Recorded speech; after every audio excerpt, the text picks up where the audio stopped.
Hello, everybody, and welcome back to the Logos Project. This is your host, Dom, and in today's video, I am joined by Dr. David C. Schindler. Dr. Schindler, how are you doing today? Doing well. How are you, Dom? Doing great. Thank you for agreeing to come on the show, and thank you for your time. It's my pleasure. I've been looking forward to it. So, for anyone in the audience who is new to the work of Dr. David Schindler, I'll go ahead and read a brief bio, and then we can get into talking about one of your books, one of many, specifically the one called The Politics of the Real. The subtitle is The Church Between Liberalism and Integralism, or Integralism. People say it differently. Mhm. So, we'll go ahead and start with the bio for the audience. So, Dr. Schindler received his BA at Notre Dame University in the great books, an MA in theology at the JP2 Institute, and an MA and PhD in philosophy at the Catholic University of America. Then you taught for 12 years at Villanova University, and then you returned to Washington, D.C. to teach philosophy at the JP2 Institute. Dr. Schindler's published more than a dozen books and more than 70 articles and book chapters, and his work has been translated into 6 languages. He's an editor of the English language edition of Communio International Catholic Review, and translator of books and articles from French and German. You are also a fellow of the Institute for Human Ecology at CUA, and served on the Executive Council of the American Catholic Philosophical Association. And of course, you've been invited to various places for lectures and keynote presentations, many other accomplishments. So thank you for joining us, Dr. Schindler. It's a pleasure to have you. Yeah, thank you. So I very much enjoyed your book, The Politics of the Real. It's been very helpful in my attempt to understand the proper relationship between the church and the state, the importance of politics and of thinking correctly about politics. And so I guess I wanted to kind of open up the discussion with a question about the title. In the title, you used the word, of course, politics, and then you also used the word real. Yeah. This brings to mind 2 terms, the term republic, res Mhm. publica, but also the term realpolitik, which is often associated with Machiavelli.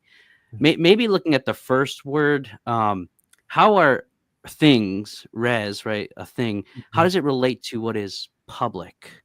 Yeah. How would you approach that question from your book? Yeah. Um, Human community is always formed around common goods. If you think about it, to understand what a human being is, human action, we look at the goals towards which action aims. There's always going to be a good that, whether consciously or unconsciously, there's going to be some good that orients, directs, and therefore defines our action. And if that's the Mhm. case, if all action is defined by some good, all interaction is defined by some common good. And we understand human community best when we think of it in terms of when we sort of dig down to the common goods that are uniting us. And again, sometimes these things are not conscious.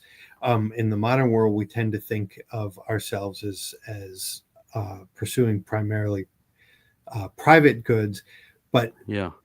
even so, no, to the extent that we have any connection with each other at all, there's going to be some common good that unites us. And so, part of my argument is that is first of all just to be increase our attentiveness to that, Mhm. and work to deepen our sense of the goods that actually bind us, and come to realize that the more substantial these things are, the more connected they are to reality. That they're not Mm. virtual or figments of our imagination, or just subjective opinions, but actual real things that connect us. The better the quality of our community will be. So that's one of the Yeah. basic insights Yeah, it's that I. almost like the more superficial certain things are, the more fragmented we become.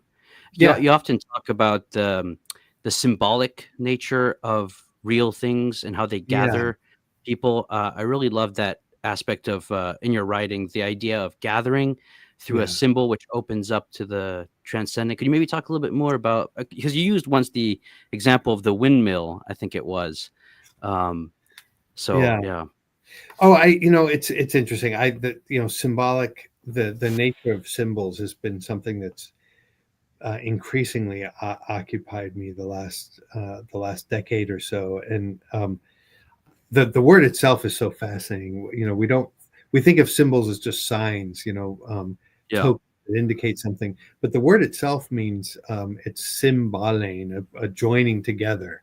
And the original symbols were the tesserae hospitalis, these when in the ritual of hospitality in the ancient world, um, a, a piece of potsherd or ceramic or bone would be snapped in two, and each part would be given to one of the parties of the ritual as an act of friendship. To receive this is to affirm the friendship, and one of the ideas there is that they could always be rejoined. They belong Mm, together, and even though then these parts would be carried off into the distance, through time and space, and maybe even passed on to generations, there would be a bond that remains and can always be yeah. reconnected. So that's what a symbol is these things that allow us to connect.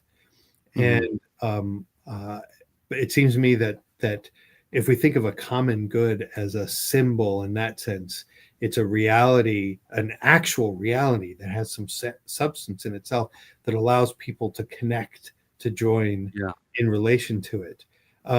You think of something like a windmill. This is, looking back to the pre-modern world. Um, a windmill was built on the side of a of a river that it would turn. Or sorry, I'm thinking of a water mill here, but a windmill would be something Yeah. similar. It would be built that would turn and achieve some human good. So typically Hmm. grinding grain, say, and this is a sort of a machine. So it's a technology. um, but what's interesting about this is it's a technology that actually is joined together with natural realities, natural forces, whether it be the Yeah. wind or the water, and it also then is a technology. It was a common machine. So the farmers in an area would bring their grain, and it would be ground to make the flour, to bake the bread, which was often enjoyed, eaten as a community. But what you get with something like this is a real thing, a windmill or a water mill that gathers a community together, and it also gathers, you might say, man and nature together, um, Mm, and this whole sort of cosmological um, yeah. uh, display that become concrete and real in this thing. And think about how different that is from being joined together by some abstract ideal or something. There's something tangible about this that gives a kind of flesh and blood reality to community. And my thought is that in the contemporary world, that we're drifting further and further away from all things embodied, Yeah. towards kind of Gnostic spiritualism.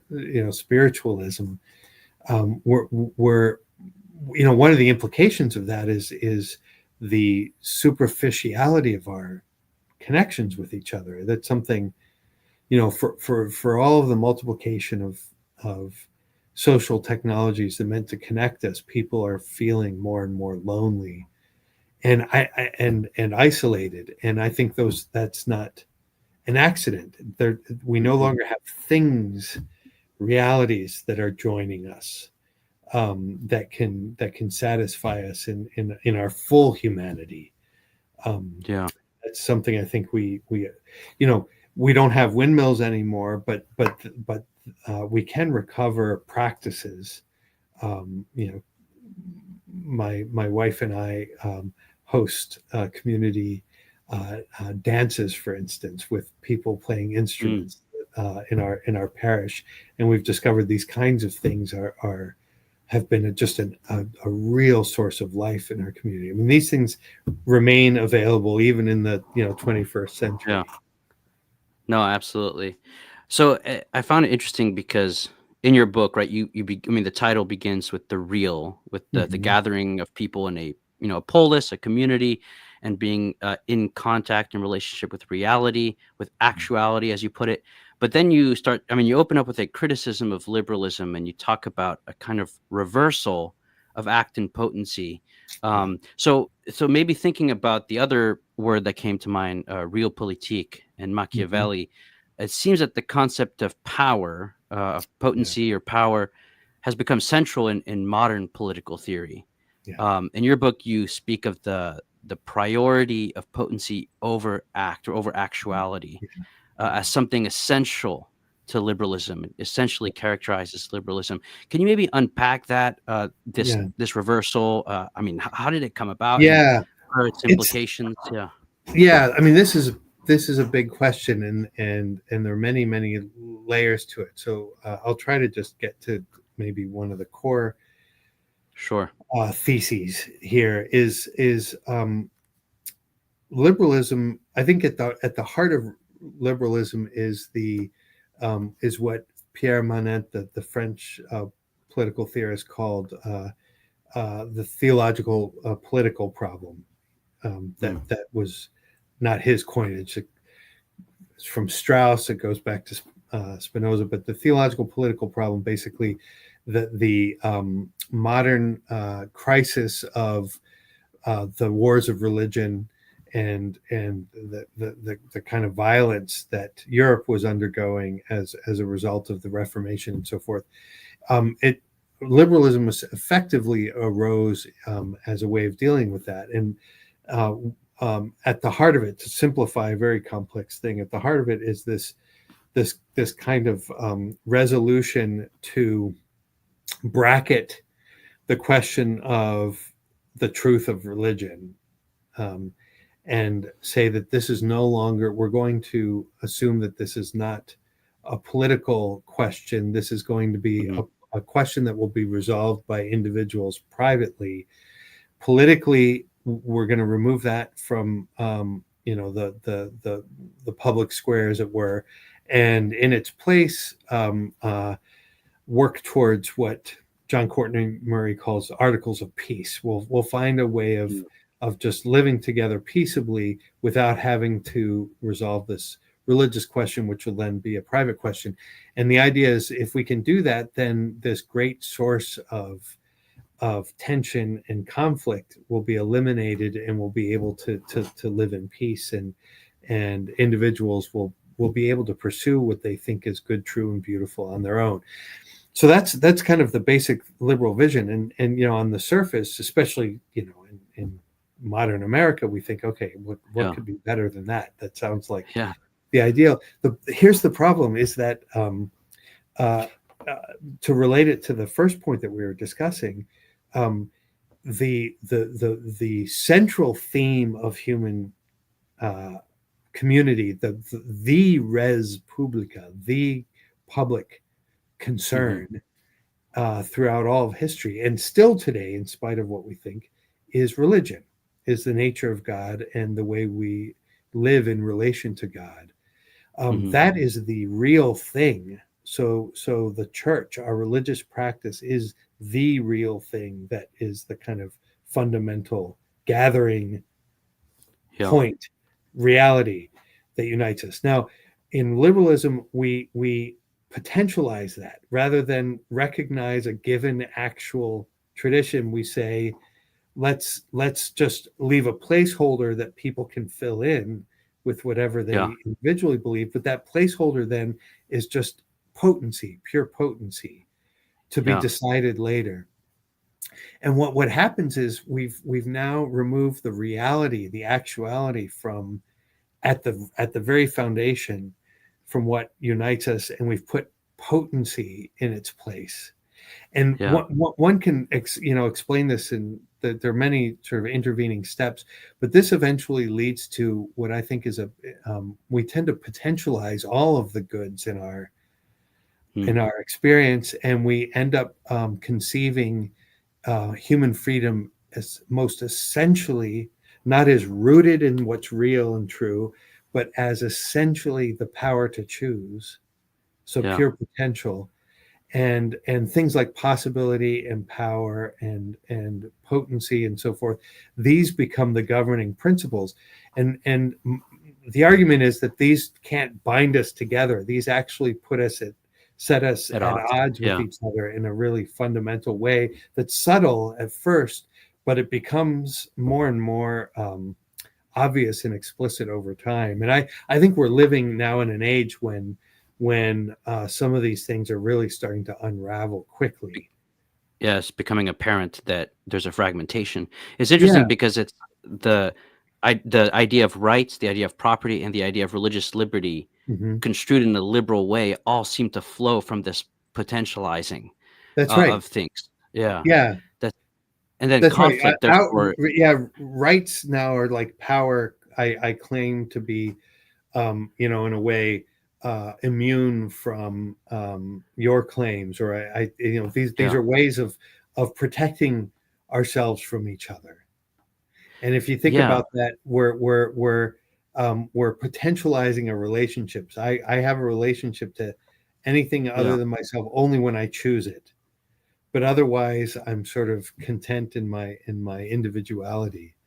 Um, And that's fascinating because it seems that in principle, or in a Greek sense, in arche, right, that the mhm. seeds of conflict are present right there in that very principle. Yeah, It yeah, Yeah. yeah. You would. So that's subtle, but and I think one might object to that initially, but I Okay. really have a conviction about that point, and I think that the more we think about it, the more evident it becomes that, this. You think, well, if we all join together by our consent, why should that be a conflict? That would seem to be, Right. in a way, the opposite of conflict because it's something we connect only if we choose. But what's so interesting is that we are defining ourselves at a much more basic level prior to any choice. We're defining Mhm. ourselves as separate from each other, Yeah. and there's a kind of a division that's A built in. priori. And so the opposite of symbol. One of the sort of mind-blowing revelations for me a decade or so ago was to see the etymological opposite of symbol is the diabolical. I mean, that's what Yeah. this idea that we're set at odds. Symbol is joined together. Diabolane is Yeah. to separate, to set apart, to set at odds. And when we it really does seem to me in the end, we either think of ourselves as always already connected to each other, to the world, to God, prior to our actions and choices and thoughts and deliberations and exercise of will, Mhm. or as a result of our actions. Yeah. But that's the alternative. We're either already in contact or we make contact only when we choose. And that's really a choice between what I would call a symbolic Yeah. cosmos and a diabolical one. That's fascinating. There's a certain deceptiveness to it because Yeah, there is on the surface, through consent, yeah, what appears to be a bond, a communion, but it's hiding an underlying division, and it's yeah, also a kind of absolutizing of the individual and his right. autonomy. So I mean, all of that sounds very diabolical, like you Yeah, said, no, etymologically. it's Yeah. amazing, right? And so then we wonder why everybody feels so lonely and isolated. And so Yeah. we and desperately make more and more contacts, and we find ways to make contacts easier, Hmm. through technologies. But the Right. very thing that makes them easy makes them superficial and Yeah. makes them And divide. incapable of satisfying this need. And so, it's, I mean, think about how stable would a marriage be if it was only a marriage insofar as both parties were actively willing to be with the other, Yeah. moment by moment. I Yeah. mean, you'd say, well, that's not a marriage. Yeah. The moment they fall asleep, it's gone until they wake Yeah. up and start willing it again. And you just see that there's nothing that connects them. It's Yeah. very different if you think when we marry, we establish a connection that we no longer have disposal over. It's no longer something we can change through an act of will. It's built into us in a way now, and all of Mm-hmm. our acts of will are going to spring from this relationship rather than produce it. Mm-hmm. There you just have the sense of rest in the marriage. It's not something. Now, Yeah. obviously, it makes it more burdensome too. Mm-hmm. Because you're stuck, and there are human costs, and there's work involved in that, and there can be Yep. suffering. But I here's another conviction that has grown for me. Uh, uh, Everything that is meaningful is burdensome. So that if we try to get rid of all things that burden us, we will, by that very same act, get rid of meaning in our lives. Wow. Yeah. There's no, so again, here's a choice. Do we accept Yeah. the human suffering involved in being connected, Mm-hmm. or do we try to escape and then suffer the I would say diabolical um, pains of meaninglessness and isolation, Yeah. because we've So undermined the things that can bring us together. yeah. So speaking of the real, the instantiated that gathers versus the individual choice, you make a point in the book that Christianity is not precisely this possible option or Mhm. opinion that one holds to, even if he holds to with conviction and Yeah. strongly. But it's, you put it in the book, it's a word that is a deed. And I kind of add in my mind a historical event. Yes. Um, and then you add it's a form, and you even use the word real symbol, which Yeah. is a kind of compound word, real, and then symbalain, kind of what you were talking Yeah. about. Yeah. And so one way I like to think of this is the difference between, and I get this from Joseph Ratzinger, the idea of the church as sacrament, as Yes. made possible through the sacrament, versus a voluntary association of people coming together and agreeing on a common thing. That right, the truth kind of becomes Yeah. the result of the the Yeah. the the majority's agreement, you might say, and well, actually, I have a quote from the book here, where you write on page 15. You say, "The church is not." These always worry me. You always wonder Oh, if you're going to. Yeah, go ahead. Yeah. okay. Well, you put the church is not in the first place a group of individuals who decide to come together because they share the same belief, i.e., because they accept the same particular opinion as true.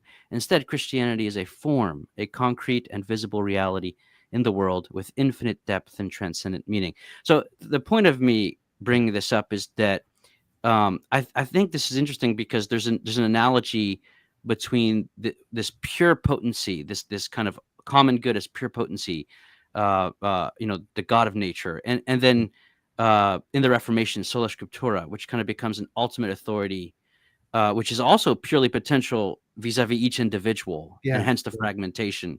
Right. And so my point is, though, like sometimes I engage with a lot of Catholics, and I volunteer at a sometimes at a online organization that helps Protestants become Catholic if they're interested in joining the church. And sometimes I find, and I tell this to these people, that even some Catholics are Catholic in a Protestant way Yeah. because Yeah. their choice is based on their actualization of the Catholic opinion. They think it's the most reasonable one, Yeah. Right. but in a certain sense, there's still a kind of extrinsicism, a kind of Yeah. assumption there that they haven't really allowed themselves to be kind of subsumed into the tradition, That's right. but they're choosing it, Yeah. and based on their kind of not that people shouldn't investigate Right. the doctrine of the Right. church, but so yeah, so in other words, in conceiving religions as reasonable options as opposed to real traditions, Yeah. there's a kind of trivialization of all of these options Yeah. in a certain sense. Does that make sense? Oh my goodness, you nailed it. Yeah, no, that's exactly right. And but that's really hard for some people to see. I mean, well, it's just hard to I mean, that it's a subtle point, but the implications are so profound. You might say, well, what's there can't possibly be a problem with religious freedom as we typically know it, because you're free to choose to become Right. Catholic. So Yeah. Catholics aren't excluded.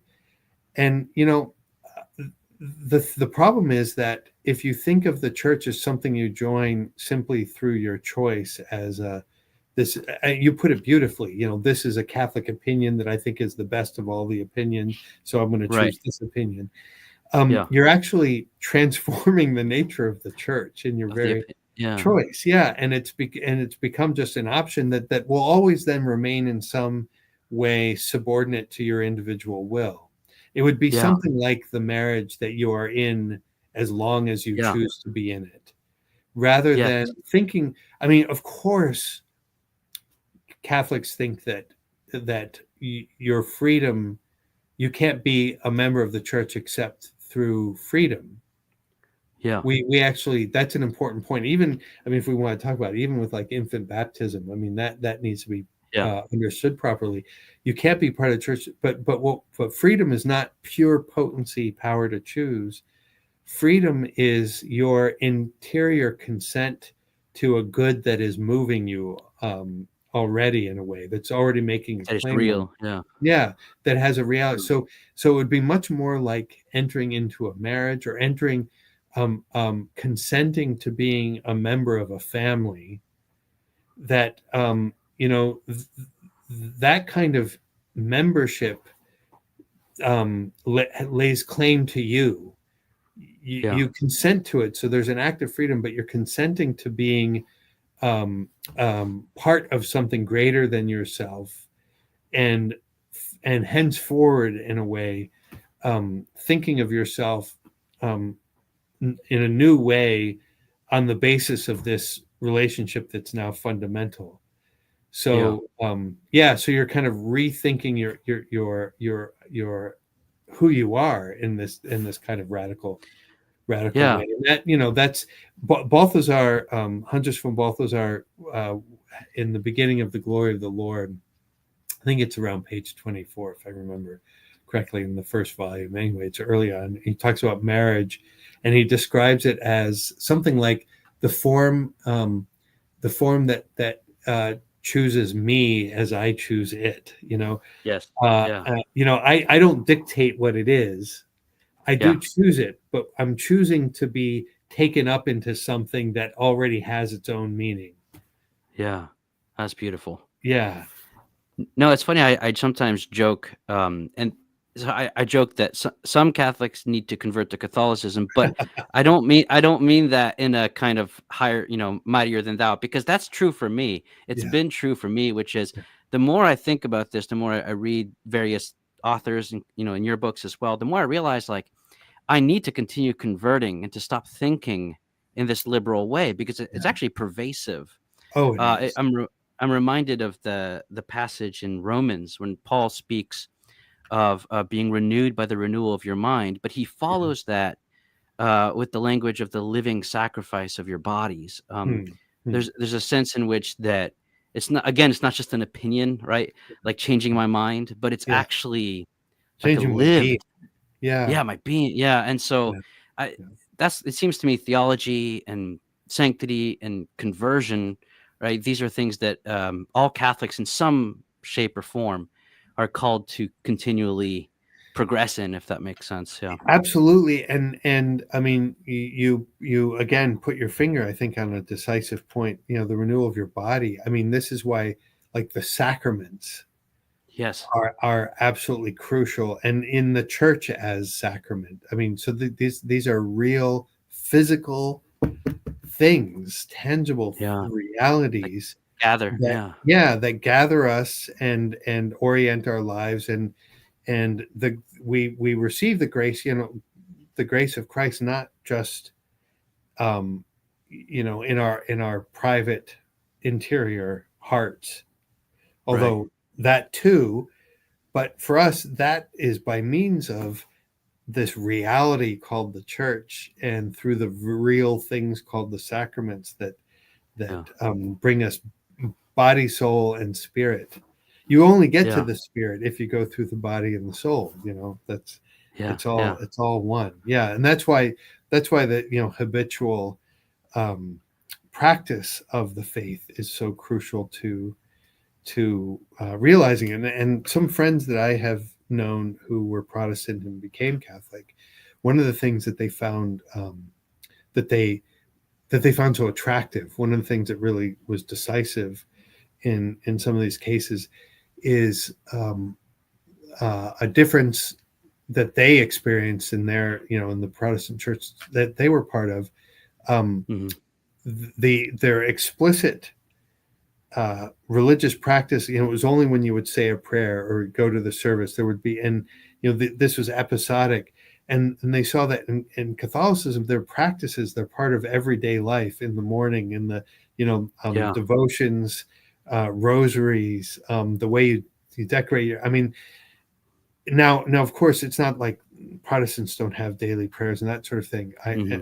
But what's interesting for Catholics is that these have a kind of a sacramental quality. They're extensions of Yeah. the reality of the church and their reality. So even having a meal is a kind of participation in the sacramental quality. So it's Yeah. they're connected to the church, even if they're not, even if you're not explicitly thinking about it in the moment. Yeah. And that allows the whole Christian form to gather the whole of your existence, um, Oh, it's make up, beautiful. Yeah. yeah, the whole of your life. That's beautiful. Um, so speaking of this form, this Mhm, gathering, um, this synthesis of life, and you talk about in the book about the real symbol, Catholic Christianity, the Church, mhm, being a synthesis of three particular traditions. yeah, I mean, as often called Rome, Athens, and Jerusalem. yeah, Um, and you even kind of specify that Rome is where we get law, nomos, and Athens, physis, mhm, nature, and then Jerusalem, God, theology, revelation. mhm. Um, and so how do these relate to each other in the form that is the church, that is Christianity? What is their relationship to each other, and why is that very important, especially in light of the fragmentation of liberalism, if that Yeah, makes sense? I know it's a big yeah. question. No, thank you. I no, I love this. This is another thing that I think about all the time these days. But uh, so one important sort of qualifier I think has to be registered here that I think can get overlooked easily, and that is um, these dimensions. It seems to me so this book, Politics of the Real, is not a work of theology. It's not a study Mhm. of it's actually a study of political form, Mm. but it's undertaken in the light of Christian revelation and specifically Catholic faith. And when I talk about the Christianity as a synthesis of the Romans, Greeks, and the Jews, the idea is that Christianity, this is Christianity precisely in its cultural form, Yeah. precisely in its entry and take gathering up the world. These dimensions are part of that. And so what's so interesting? I mean, I find this endlessly interesting. There's a way in which it's the three. You can add a fourth, and I'll explain that in just a second. Okay. I think that I indicate the fourth in this book, but I don't develop it. It's something I talk about in other places. That Probably. that would be the Germanic tribes, the kind of Oh, okay. yeah. So Yeah. um, uh, um, uh, it seems to me that these three ancient cultures, traditions, the Greeks, Romans, and Jews, they represent, in a certain sense, the paradigm of uh, essential dimensions of human existence. The Jews are the paradigmatic religion in the sense of the absoluteness of God is clear in Hmm. reading the Old Testament. And in Yeah. Greece, it's nature, the and therefore the intellectual and the metaphysical. It's an interpretation of the meaning of the cosmos and truth, beauty, and goodness. And in the Romans, it's the anthropological, the cultural, the Mm. institutional, what human beings do and create. So you have man, world, and God. Um, Mm. and these are like there's no other dimension of human existence. These are kind of the three essential things. And I find it fascinating that Christianity, that Christ comes at a time in history when these three, in a way, can be Yeah. carried up. So what this is, it's the extension of the incarnation that reaches out to the furthest extremes of human existence, and allows them to integrate. So what's distinctive about Christianity is that we recognize that we can't understand God unless we understand God in relation to the world and in relation to man. We can't understand man except in relation to God and the world. We can't understand the world except in relation to God and man. And these three are integrated into a whole. Hmm. In the This is the essential Christian form. Now, that form gets incarnated in a distinctive way in different, Yeah. in different materials. And Yeah. if you think about Christendom, it was the Germanic tribes that were kind of like the native peoples that then were brought into this Christian form. The Greeks, Romans, and Jews, synthesized Yeah. in this distinctively Christian way that gives you this whole form. And if we so I hope this isn't getting too complicated, but just one No, last not at all. statement. No. Okay, Yeah. one last statement here. If Christianity is not just a faith, it's not just God's self-revelation, but it's the incarnation of God Yeah. into the world, and in a way that then determines a whole human form, a whole form of existence. And if that's the case, then to reject the Catholic Church or Christianity as it has become real in history, Hmm. you actually have to reinterpret the whole of human existence. There's nothing Yeah. that's left out. And that's why liberalism, which is a kind of an alternative to the Christian synthesis, is Yeah. not just a political theory, but it's a whole interpretation of every dimension of existence, a whole interpretation of the world, of man, and of God on Yeah. new terms. And that's why it seems to me that there really is this kind of basic contradiction Yeah. between Catholic Christianity and liberalism. Yeah. That makes a lot of sense. Yeah, Um, so it's interesting because the way liberalism does this is not by taking away Catholic faith, but or at least not ultimately, but right, by right. taking it away, but giving it back, but Yeah, transformed. Um, but what's interesting is that this basically is the kind of radical potentializing yeah, of God, making him the God of nature. But you also speak of two other inversions, of the inversion of the practical over the speculative, and finally the part over the whole.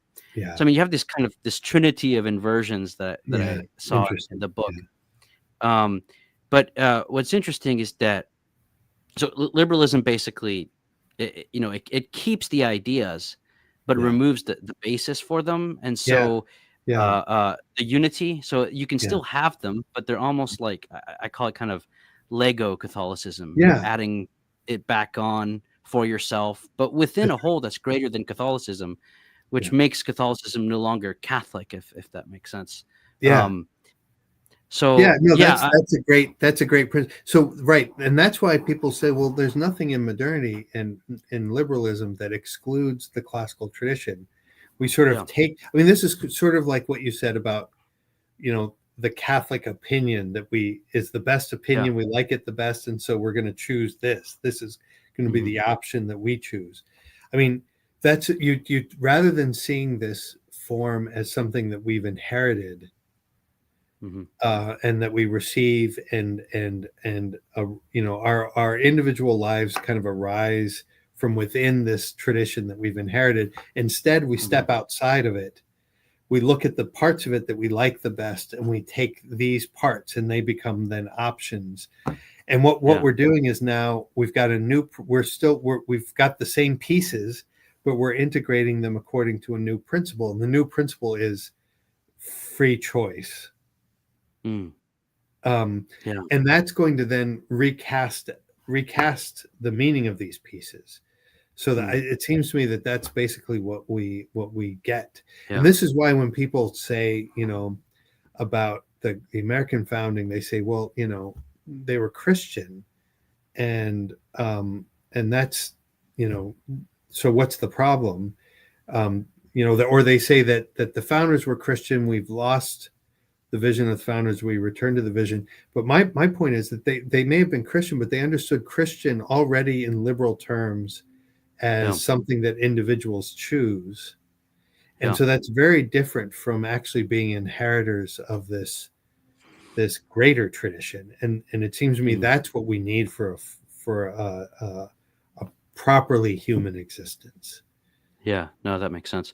So I wanted to transition to maybe what might a Catholic vision be in light of the history of liberalism, Yeah. like what now kind of question. Yeah. But before I ask that question, it seems to me that what follows from everything you've been saying, from what you write in the book, is that well, I mean, you explicitly say in the book that these three aspects, so rights, property, and religious liberty, are interpreted in a very specific way in the liberal paradigm. The way I kind of summarized it for myself is that rights appeal to an extra political nature, which is Hmm. actually empty of content. And Yeah. maybe we can unpack that.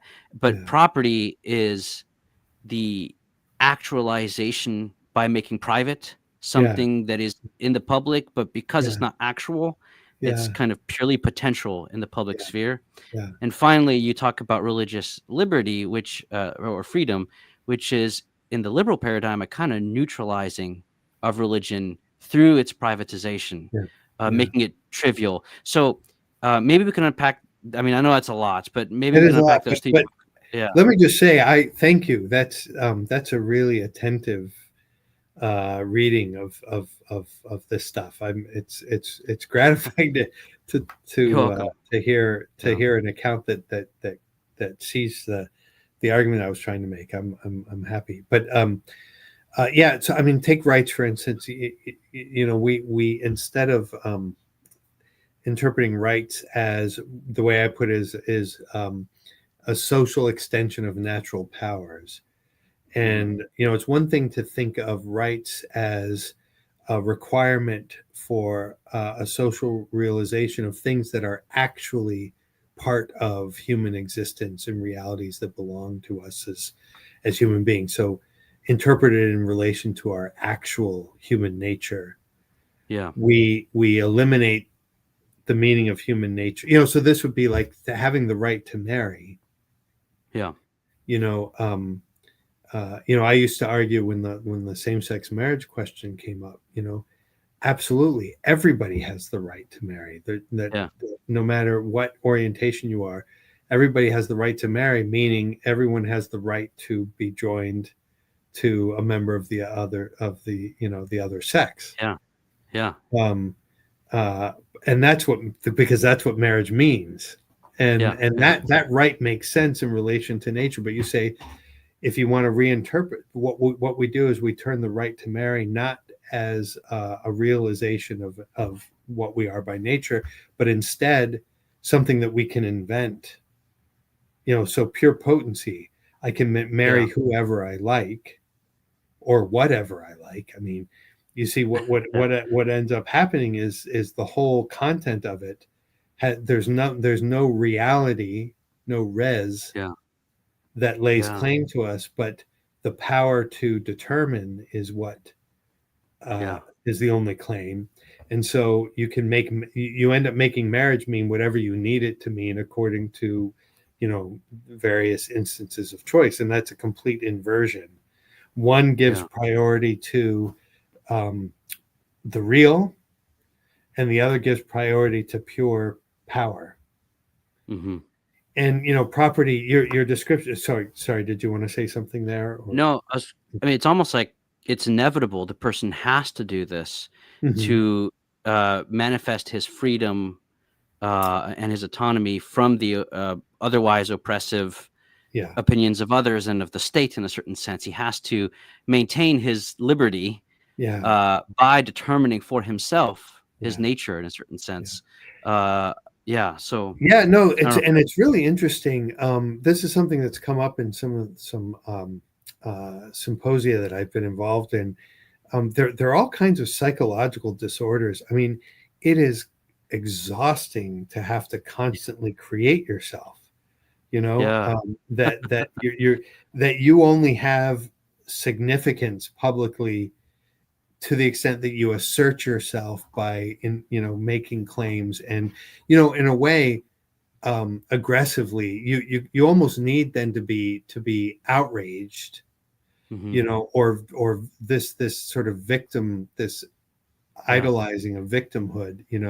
I am oppressed, but and I need to be oppressed because it's my reaction to oppression that actually establishes my identity, because there's no Yes. reality that makes it true, that just is true.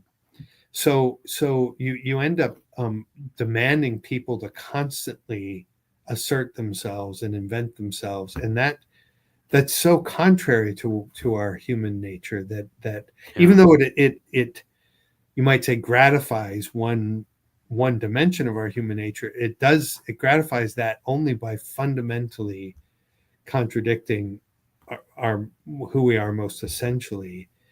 Yeah. And that's just a recipe for all sorts of Neuroses. disorders and Yeah. neuroses. Exactly. Yeah. Yeah. Yeah. So, well, I'd love to get into the Catholic response Mm, because mm, the first thing you do in the book, if I'm not mistaken, is you turn to the principle of analogy. yeah. You talk about the analogia auctoritatis, right, and Mm, how this can actually fulfill all of the promises that liberalism has made and failed to deliver on. mm, And then you go through, I mean, you talk about, rights as you use Aquinas's example of jus gentium, uh, mhm. uh, grounded in nature, but not natural law itself, expressed in culture, a kind of transcendence Yeah. within nature. But you also talk about property as dominion. But the one that interested me the most was religious liberty. But to properly contextualize this, you talk about the relationship between church and state in terms of Pope Gelasius the First's distinction between potestas and auctoritas. Could Yeah. you maybe talk about that Yeah. analogical relationship right Yeah. there? Yeah. Well, I have a book that's being, a book manuscript that's under review now. So I hope that Yeah. that basically is about this. It's called Wonderful. Authority and its Counterfeits. Um, Yeah.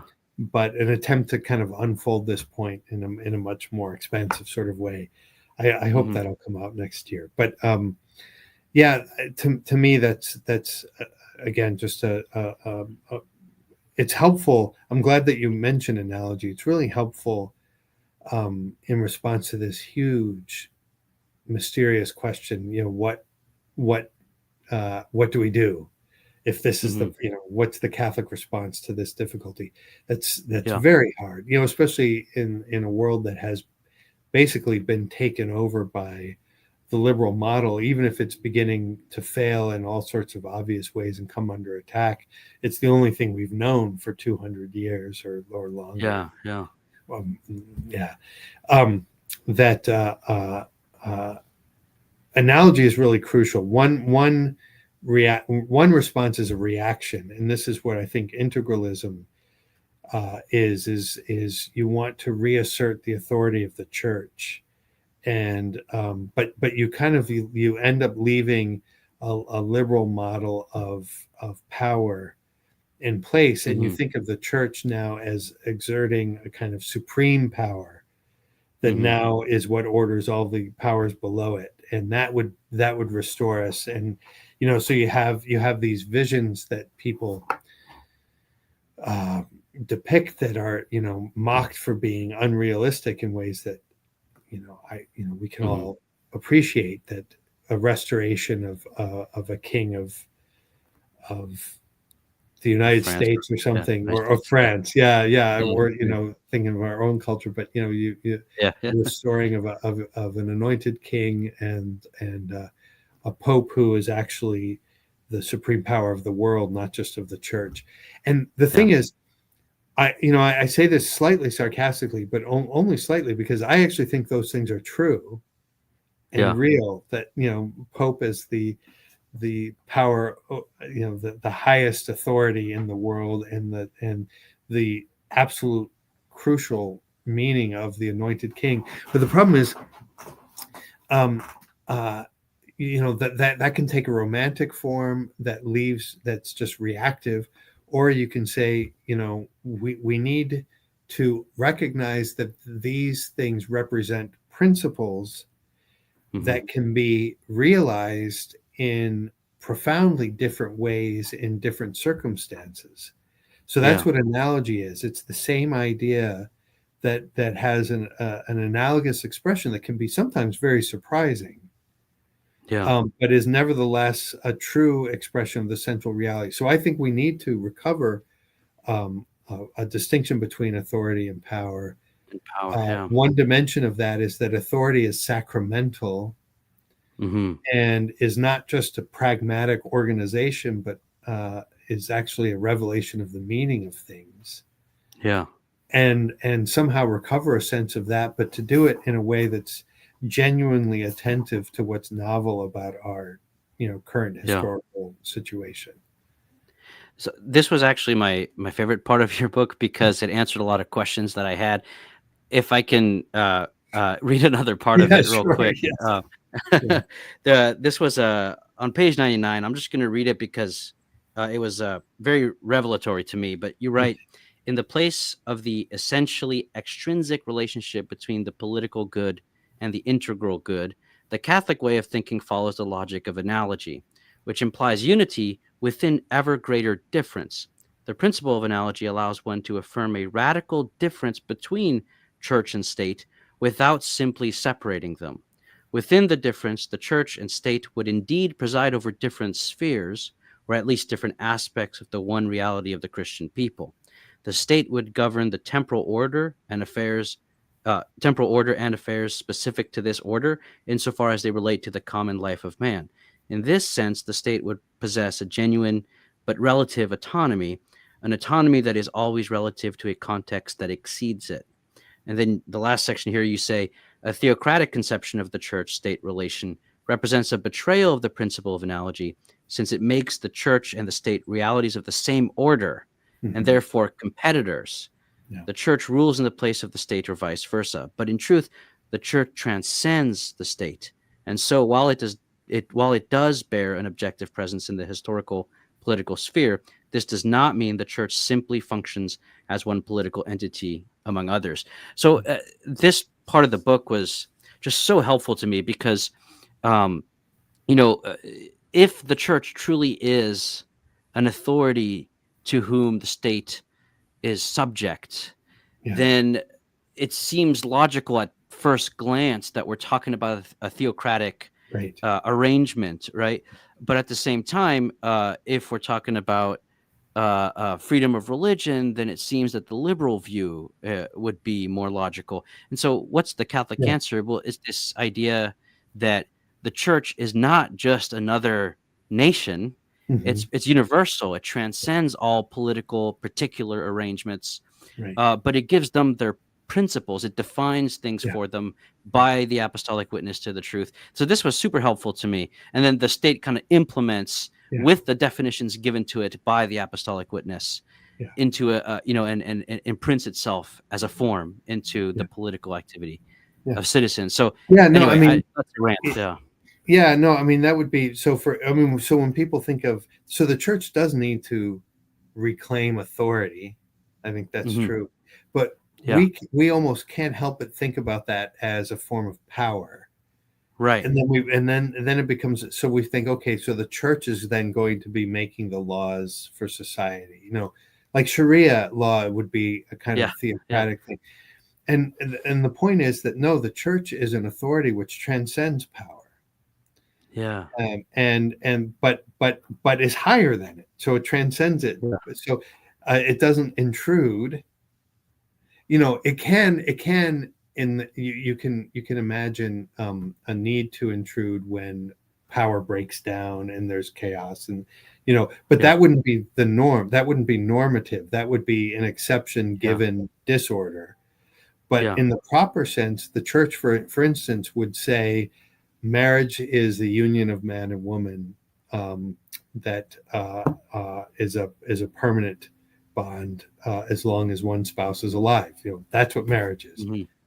Um, Now, it doesn't then dictate the laws regarding marriage, and that in the particular Hmm. countries, the government there would be responsible for determining the particularities of law, but Hmm. and then would have perfect freedom in terms of what works here. But in doing so, it would have to be there. It's a legal expression of this reality that has been defined by the authority of the Hmm. church. So there you Yeah. have, it seems to me, you have a separation of church and state of a Yeah. sort, but without, or a clear distinction between church and state. Um, Yeah.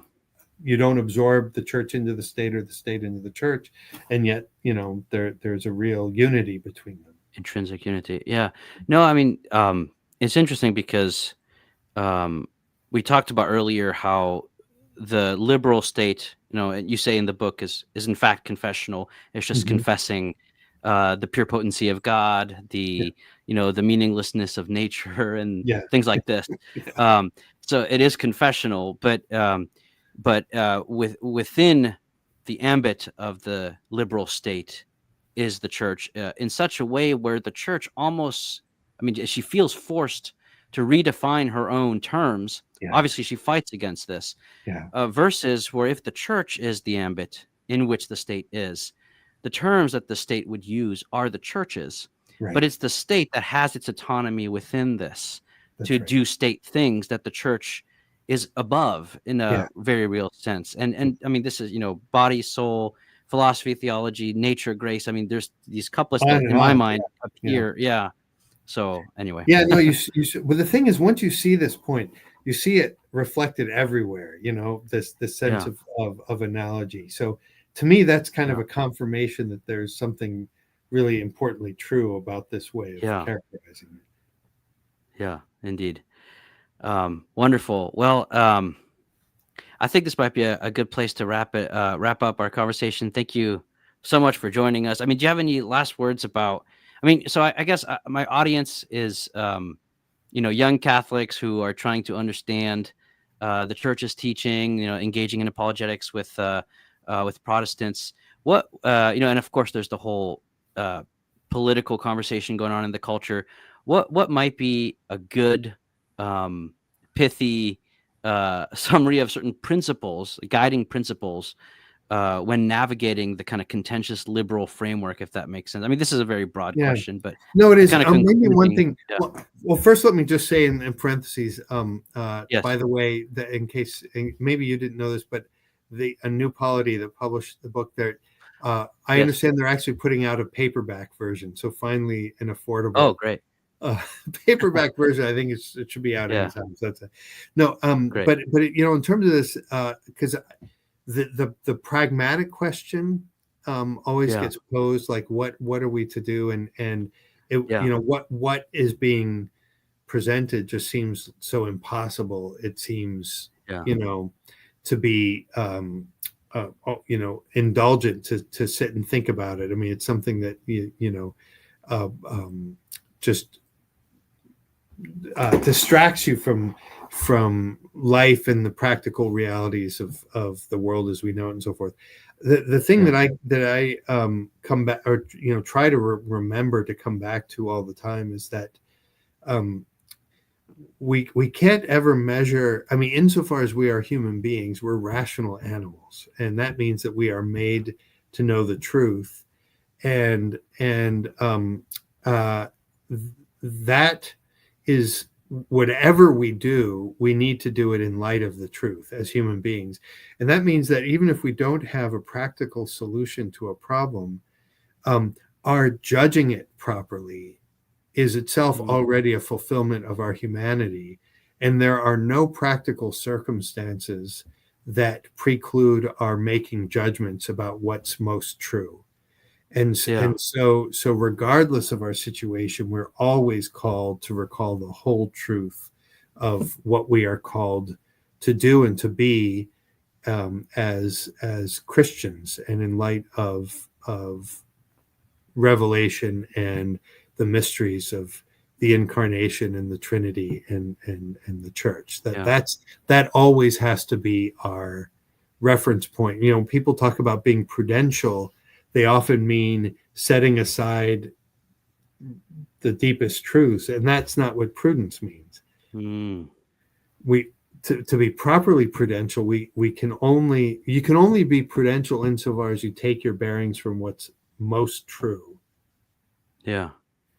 But of course, then you try to realize that as far as possible, practically speaking. But it's always an attempt to realize what's most true, and I think that's something we really need to hold on to. It reminds me of the scholastic axiom, agere sequitur esse. You Yeah, have to get the fundamentals right before you can translate them in your act on it. living. Yeah, Yeah.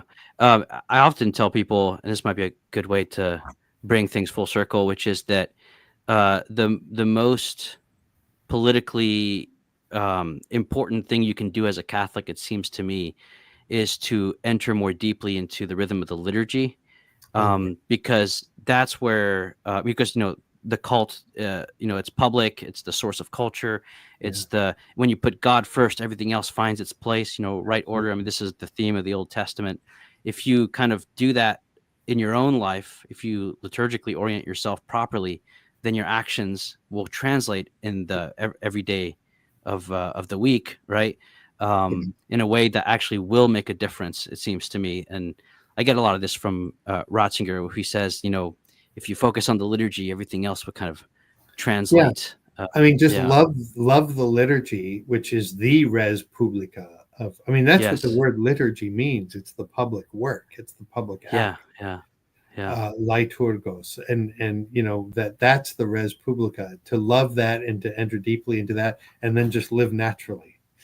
Yes. Yes. Beautiful. All right. Well, thank you so much, Dr. Schindler, for joining us at the Logos Project.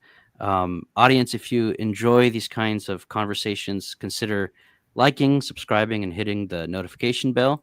And you can support my small work here at the Logos Project on Patreon. And so, without further ado, we'll see you all next time. God bless. Thank you, Dr. Schindler. Thank you, Dom. Thank you. Really enjoyed the conversation, and I appreciate your Anytime. work.